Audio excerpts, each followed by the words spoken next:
ఓం సాయిరామ్. సాయి భక్తులందరికీ నమస్కారం అండి. అందరూ ఎలా ఉన్నారు ఫ్రెండ్స్? మన సాయినాథుని దయవల్ల అందరూ బాగుండాలని, బాగుంటారు అని మనస్ఫూర్తిగా కోరుకుంటూ ఈరోజు ఈ వీడియోనైతే స్టార్ట్ చేస్తున్నాను. ఇక ఈరోజు వీడియోలో బాబాగారు ఏం చెప్తున్నారు అంటే, తల్లి నేను నిన్ను ఆర్థిస్తున్నానమ్మా, చూడగానే నా బంగారు విగ్రహాన్ని తాకు, ఇక నీ జీవితం కూడా బంగారుమయమయ్యేలా చేస్తాను. అవును బిడ్డ, ఎలాంటి ఆలోచనలు పెట్టుకోకుండా వెంటనే నా విగ్రహాన్ని తాకు అని బాబాగారితో చెప్తున్నారండి. బాబాగారు చెప్పారు అంటే ఇది అక్షర సత్యంగా మారబోతుంది ఫ్రెండ్స్. బాబాగారు ఈరోజు మన ముందుకు బాబాగారి బంగారు విగ్రహాన్ని అయితే తీసుకొచ్చారన్నమాట. ఈ విగ్రహాన్ని ఎవరైతే తాకుతారో ఇక వాళ్ళ జీవితం అనేది చాలా అంటే చాలా సంతోషంగా అత్యద్భుతంగా ఉంటుంది. మరి బాబాగారు ఈరోజు మన ముందుకు ఈ విగ్రహాన్ని ఎందుకు తీసుకొచ్చారో, ఎలాంటి సందేశాన్ని అందించబోతున్నారో, అసలు ఎందుకు మనల్ని తాకమన్నారో అన్నీ కూడా మనం ఈరోజు బాబాగారి మాటల్లోనే విందామా? బాబాగారు మనకి ఏం చెప్తున్నారు అంటే, తల్లి నా బంగారు విగ్రహాన్ని తాకిన నీకు నీ జీవితం అనేది బంగారుమయమవుతుంది. బంగారు భవిష్యత్తు నీకోసం రాసి ఉంచానమ్మా. నీకు ఏమీ తెలియదు అని అనుకుంటున్నావు కదా? నీ బాబాకి అన్నీ తెలుసు.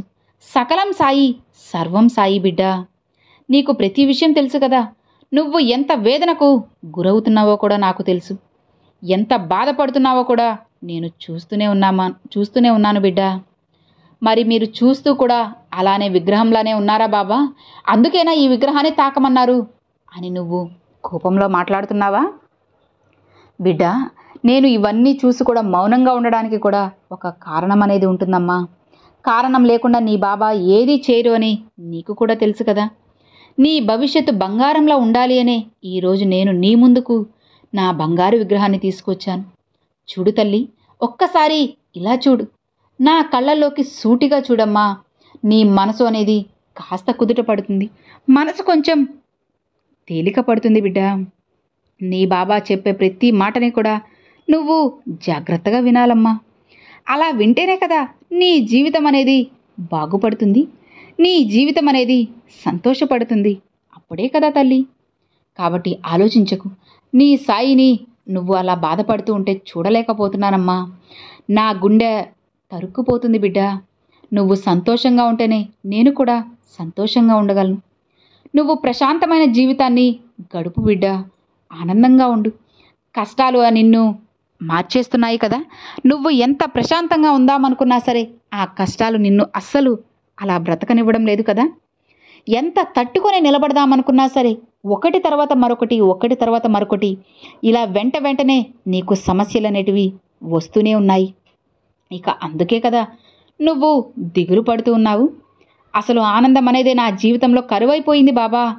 సంతోషమైన బాధ అయినా సరే నేను ఎవరితో చెప్పుకోలేకపోతున్నాను తండ్రి. నేను అందరూ ఉన్న ఒక అనాథలాగా మిగిలిపోతున్నానే. ఏంటి బాబా నా ఈ జీవితం ఇలా ఉంది?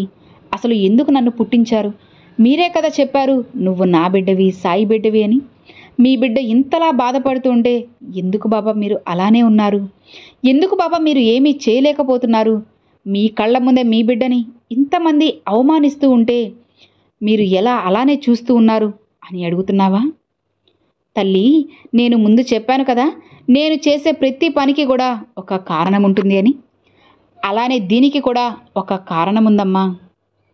ఏంటి బాబా మీరు దేనికి దానికి చెప్పి నన్ను సర్ది చెప్పి ఓదార్చుదాం అనుకుంటున్నారా అని అడుగుతున్నావా?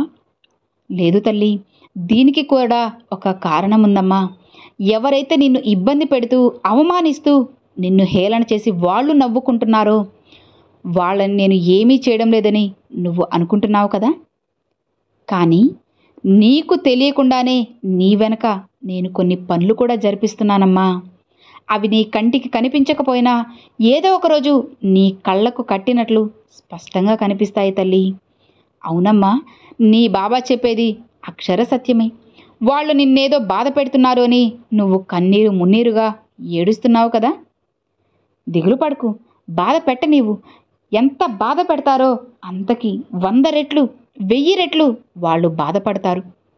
ఎందుకంటే తల్లి, ఎవరినైనా సరే వాళ్లే కదమ్మా, నువ్వైనా సరే ఇతరుల్ని బాధ పెట్టావు అంటే అదే బాధ అంతకి రెట్టింపు బాధ నీకు ఖచ్చితంగా ఎదురవుతుంది. నీ జీవితంలో తప్పకుండా వస్తుంది. కాబట్టి పొరపాటున కూడా ఎప్పుడు ఎవరిని కూడా బాధ పెట్టకమ్మా. అందరూ నీ వాళ్లే కదా, నీ చుట్టూ ఉన్నవాళ్లే కదా, వాళ్ళు కూడా మనుషులే కదా తల్లి. ఎలా అయితే నిన్ను ఒకరు బాధ పెడితే నువ్వు ఎంత బాధపడ్డావో అంతే బాధ వాళ్ళకి కూడా ఉంటుంది కదా. ఆలోచించమ్మా. ప్రతి ఒక్కరి మనసు అనేది చాలా సున్నితమైనది. ఒక్కొక్కరి మనస్తత్వం ఒక్కోలా ఉంటుంది అంతే. కానీ అందరూ మనుషులే కదా. అందరిలో ఎంతో కొంత ఎక్కడో ఒకక్కడ ఖచ్చితంగా మానవత్వం అనేది దాగి ఉంటుంది బిడ్డ. అది ఆ మానవత్వాన్ని అందరిలో వెలికి తీయడానికే నేను కొన్ని ప్రయత్నాలు చేస్తూ ఉన్నాను. ఆ ప్రయత్నాల్లో కొన్ని సందర్భాల్లో నేను ముందుకు వెళ్ళబోతున్నాను, కొన్ని సందర్భాల్లో వెనకడుగు వేయాల్సి వస్తుంది. అయినా సరే తల్లి, నేను చేయాలి అనుకున్న పనిని ఖచ్చితంగా సాధించే తీరుతాను. అది నువ్వు కూడా చూస్తావు కదా. నీ బాబా చేసే లీలలు ఏంటో, నీ బాబా ఎలాంటి పనులు చేయబోతున్నారో, ఏ పని చేస్తే నువ్వు సంతోషంగా ఉంటావో అన్నీ కూడా నేను చేస్తూనే ఉన్నాను. నువ్వు నన్ను గుర్తించినా గుర్తించకపోయినా, చూసినా చూడకపోయినా, నా బాబా నాకు ఏం చేయడం లేదు అని నిందించినా సరే నేను ఏమీ పట్టించుకోను. నా పని నేను చేసుకుంటూ ముందుకు వెళ్ళిపోతానమ్మా. ఇలా నేను ఎప్పుడైతే ముందుకు వెళ్తానో ఇక ఆ క్షణం నుంచి నీ జీవితం మంచిగా మారుతుంది. చూడు బిడ్డ, నీ లక్ష్యం అనేది ఒకటి నువ్వు నిర్ణయం చేసుకున్న తర్వాత ఎవరో ఏదో అన్నారని, అడ్డుగా ఎవరో ఉన్నారని, అడ్డు పుల్లలు వేస్తున్నారో అని, ముళ్ళు రాళ్ళు రప్పలు ఉన్నాయని ఎప్పుడూ వెనకడుగు వేయకు. ఒక లక్ష్యం అనేది నువ్వు ఏర్పరచుకున్న తర్వాత నీ దృష్టి మొత్తం ఆ లక్ష్యం వైపే ఉండాలి.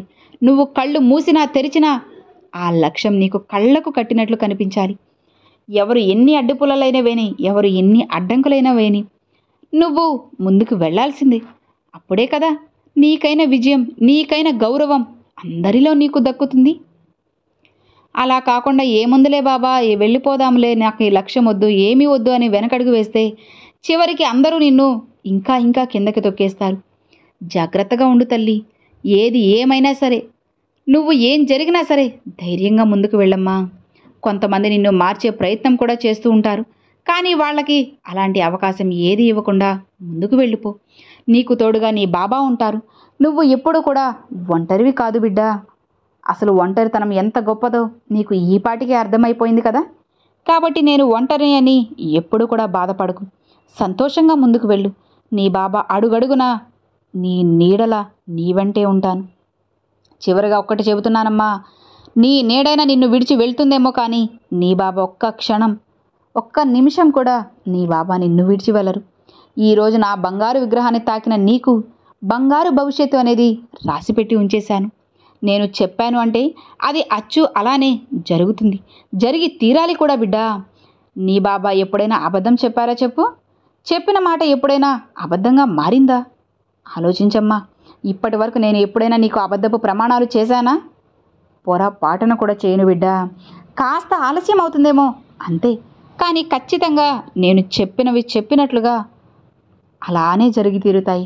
కొంచెం అటు ఇటుగా అయినా సరే నీ జీవితం అనేది మారుతుంది బిడ్డ. కాస్త ఆలస్యమైనా నీ జీవితం సంతోషంగా ఉండేలా నేను నిన్ను ఆశీర్వదిస్తున్నాను. నీ బాబా చెప్తే నీకు అలానే జరుగుతుంది కదా. దిగులు పడకమ్మా. ఎవరైనా నిన్ను వాదిస్తే వాళ్ళతో వాదన పెట్టుకోకు. అలా పెట్టుకోవడం వల్ల నీ మనశ్శాంతి కూడా నీకు కరువైపోతుంది అని గుర్తుపెట్టుకో తల్లి. ఇక నీ భవిష్యత్తుని బంగారుమయం చేసే బాధ్యత నాది. నువ్వు మంచిగా ఉండు, మంచినే తలుస్తూ ఉండు, మంచిగా ఆలోచించు. ఇకపై నీకు అంతా కూడా మంచే జరుగుతుంది. నీ బాబా చెప్పినట్లు చేస్తావు అని నాకు మాట ఇస్తావు కదా తల్లి. చాలమ్మా, ఈ ఒక్క మాట చాలు. నాకు ఇక సంతోషంగా ఉంది. సరే బిడ్డ, ఇక ధైర్యంగా ఉండు. మళ్ళీ నిన్ను కలుస్తాను. ఇక నువ్వు ప్రశాంతంగా ఉండు అని బాబాగారితో చెప్తున్నారండి. సో చూశారు కదండి, ఈరోజు బాబాగారు మనందరి కోసం చాలా చక్కని సందేశాన్ని తీసుకొచ్చారు. మరి ఈరోజు బాబాగారు పంపించిన ఈ మంచి సందేశం మీ అందరికీ ఎంతో బాగా నచ్చింది అని అనుకుంటున్నాను. నచ్చితే ఒక చిన్న లైక్ చేయండి, మరికొంతమంది సాయి భక్తులకు షేర్ చేయండి. ఫస్ట్గా మన ఛానల్ చూసేవాళ్ళు సబ్స్క్రైబ్ చేసి సపోర్ట్ చేయండి friends. Thanks for watching. Om Sairam.